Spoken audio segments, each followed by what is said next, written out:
সমগ্র সৃষ্টিগুলি আল্লাহকে সেজদা দেয়, সূর্য আল্লাহকে সেজদা দেয়, চাঁদ আল্লাহকে সেজদা দেয়। নবী বলেন, সাহাবীরা তোমরা কি জানো সূর্য কোথায় যে ডুবে যায়?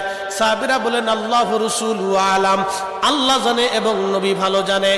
আল্লাহ নবী বললেন, সাহাবীরা রে, সূর্য যেতে যেতে আরশে মুআল্লার নিচে যায় আল্লাহকে সেজদা দিয়া সুবহানা রাব্বিল আলা বলে সূর্য পড়তে থাকে, আর সুবহানা রাব্বিল আলা বলে সূর্য তাসবিহ পড়তে থাকে, আর বলে, হে রব, আপনি যদি অনুমতি দেন পৃথিবীবাসীর জন্য আবার আলো নিয়ে ফিরে যাব, আর অনুমতি যদি না দেন আমি আপনার কুদরতি কদমে সেজদায় পড়ে পড়ে কাঁদতে থাকবো।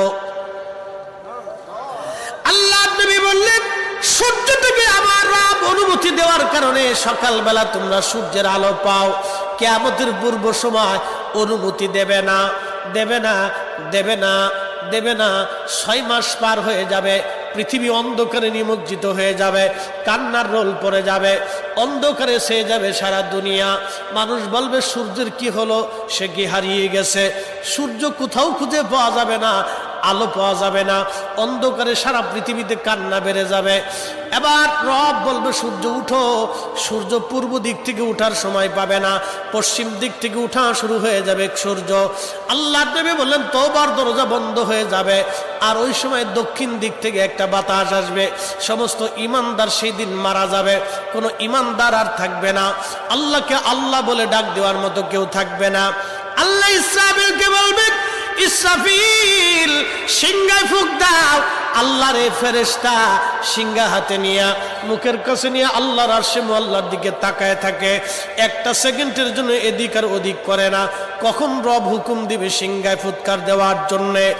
যখন সিংহায় ফুৎকার দিবে, কুরআন বলতেছে, ইদাস সামাউ ফাতারাত, আকাশ ভেঙ্গে ভেঙ্গে ভেঙ্গে ভেঙ্গে পড়তে থাকবে। ওয়া ইদাল কাওয়াকিবু তাসারাত, সমগ্র নক্ষত্রগুলি ভেঙ্গে ভেঙ্গে ভেঙ্গে ভেঙ্গে পড়তে থাকবে। ওয়া ইদাল বিহারু ফুজ্জিরাত, সমুদ্রের তলদেশ উদ্দোলিত হয়ে যাবে, সমগ্র পানিগুলি পৃথিবীর উপরে আছাড় মারবে, আর ধুয়ে পারলে সব পৃথিবীবাসীকে নিয়ে যাওয়া হবে। ওয়া ইদাল কুবুরু বুসিরাত, কবরের ভিতরে যাহা আছে সব আমার মালিক আমার রব বের করে দিবে। কবর থেকে মানুষ বের হইয়া সেই দিন হাসরের ময়দানের দিকে দৌড়াইতে থাকবে, সবাই উলঙ্গ থাকবে, কিন্তু আমার নবীকে আল্লাহ 70,000 ফেরেশতা বেষ্টন করাইয়া জান্নাতের পোশাক পরাইয়া মহাসম্মানে ফেরেশতারা মিছিল দিয়ে দিয়া আমার নবীকে হাসরের ময়দানে মাকামে মাহমুদে বসাবে।